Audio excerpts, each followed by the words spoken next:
அதிகாரம் 5. எகிப்தின் மீது படையெடுப்பு. அதே வேளையில் அந்தியோக்கு எகிப்தின் மீது 2ஆம் முறையாக படையெடுத்தான்.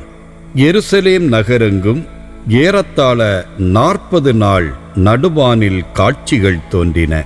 பொன்னாடை அணிந்த குதிரை வீரர்கள் ஈட்டியை ஏந்தினவர்களாய் உருவிய வாளுடன் கூட்டமாக உலவிக் கொண்டிருந்தார்கள். குதிரைப்படை அணிவகுத்து நின்றது. அப்பக்கமும் இப்பக்கமுமாக தாக்குதல்களும் எதிர் தாக்குதல்களும் தொடுக்கப்பட்டன. கேடயங்கள் சுழன்றன, ஈட்டிகள் குவிந்தன, அம்புகள் பாய்ந்தன.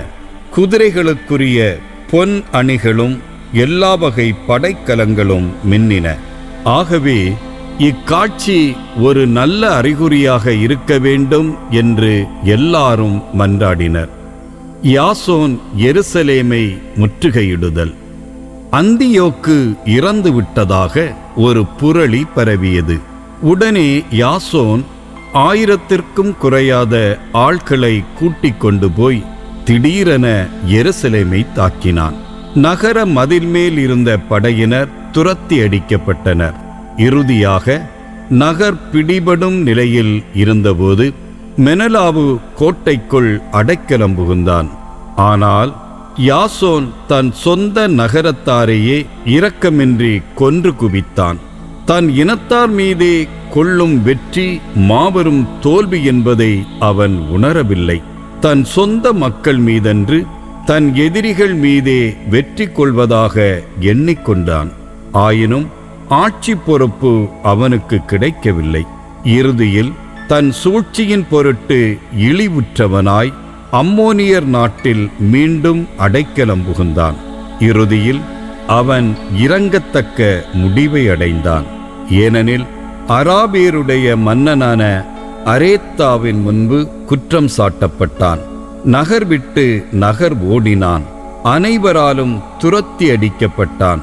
சட்டங்களை எதிர்ப்பவன் என்று வெறுக்கப்பட்டான். தன் சொந்த நாட்டையும் மக்களையும் கொல்பவன் என்று அருவருக்கப்பட்டான். இறுதியில் எகிப்துக்கு விரட்டப்பட்டான். இலசதேமோனியரோடு யூதர்கள் கொண்டிருந்த உறவின் பொருட்டு அவர்களிடமிருந்து பாதுகாப்பு பெறலாம் என்னும் நம்பிக்கையுடன் கடல் கடந்து சென்றான்.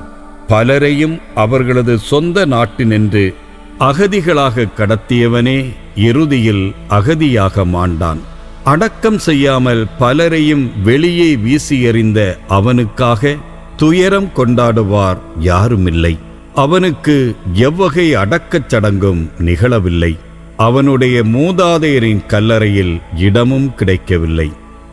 மன்னன் அந்தியோக்கு எருசலேமை தாக்குதல். நடந்தவை பற்றிய செய்தி மன்னனுக்கு எட்டியபோது யூதேய நாடு கிளர்ச்சியில் இறங்கியுள்ளது என்று அவன் எண்ணினான். ஆகவே சீறி எழுந்து எகிப்தினின்று புறப்பட்டு எருசலேமை முற்றுகையிட்டு கைப்பற்றினான். எதிர்ப்பட்டோரை இரக்கமின்றி வெட்டி வீழ்த்தவும் வீடுகளில் தஞ்சம் புகுந்தோரை கொல்லவும் தன் படை வீரர்களுக்கு ஆணையிட்டான். இளைஞர்களும் முதியவர்களும் படுகொலை செய்யப்பட்டார்கள். பெண்களும் சிறுவர்களும் அழிக்கப்பட்டார்கள். கன்னிப் பெண்களும் குழந்தைகளும் கொலையுண்டார்கள். 3 நாளுக்குள் 80,000 பேர் மறைந்து விட்டனர். 40,000 பேர் போரில் கொல்லப்பட்டனர். எஞ்சிய 40,000 பேர் அடிமைகளாக விற்கப்பட்டனர். இத்தோடு மன நிறைவு அடையாத அந்தியோக்கு திருச்சட்டத்துக்கும் தன் நாட்டுக்கும் துரோகியான மெனலாவு காட்டிய வழியில் உலகெங்கும் மிக தூயது என்று கருதப்பட்ட கோவிலிலும் புகத் துணிந்தான். தீட்டுப்பட்ட தன் கைகளால் தூய கலன்களை கைப்பற்றினான். தூய இடத்தின் மாட்சியும் பெருமையும் ஓங்குவதற்காக வேற்று நாட்டு மன்னர்கள் அளித்திருந்த நேர்ச்சை படையல்களை அவன் தன் மாசுபடிந்த கைகளால் கவர்ந்து சென்றான். இருமாப்பு கொண்டவனாய் அந்தியோக்கு அந்நகரில் வாழ்ந்தவர்களின் பாவங்களை முன்னிட்டு சிறிது காலத்திற்கு ஆண்டவர் அவர்கள் மீது சினம் கொண்டுள்ளார் என்பதை உணராதிருந்தான். ஆகவே அவன் தூய இடத்திற்கு களங்கம் வருவித்தான். அந்நகர மக்கள் பற்பல பாவச் செயல்களில் ஈடுபடாதிருந்திருந்தால் கருவூலத்தை பார்வையிட செலுக்கு மன்னனால் அனுப்பப்பட்ட எளியதோரைப் போல் இம்மனிதனும் அங்கு வந்தவுடனேயே கசையடிப்பட்டிருப்பான். தன் விவேகமற்ற செயலை விட்டுவிட்டு பின்வாங்கியிருப்பான். ஆனால் ஆண்டவர் தூய இடத்திற்காக மக்களை தேர்ந்து கொள்ளவில்லை, மக்களுக்காகவே அந்த இடத்தை தேர்ந்து கொண்டார். ஆதலால் மக்களுக்கு ஏற்பட்ட துன்பத் துயரங்களில் அந்த இடத்திற்கும் பங்கு கிடைத்தது.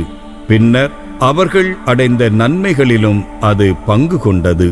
எல்லாம் வல்லவருடைய சினத்தால் கைவிடப்பட்ட அந்த இடம் மாபெரும் ஆண்டவரோடு மக்கள் ஒப்புரவானபின் தன் முன்னைய மாட்சியை மீண்டும் பெற்றது.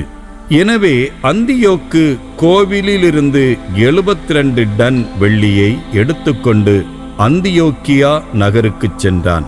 அவனது மனம் செருக்குற்றிருந்ததால் தரையில் கப்பலை செலுத்தவும் கடலில் நடந்து செல்லவும் தன்னால் முடியும் என்று இருமாப்போடு எண்ணினான். மக்களை வதைக்க கண்காணிப்பாளர்களை ஏற்படுத்தினான். பிரிகிய இனத்தினனும் தன்னை அமர்த்தியவனை விட கொடிய பண்பினனுமான பிலிப்பு என்பவன் எருசலேமில் கண்காணிப்பாளன் ஆனான். அந்திரோனிக்கு என்பவன் கெரிசிமில் கண்காணிப்பாளன் ஆனான்.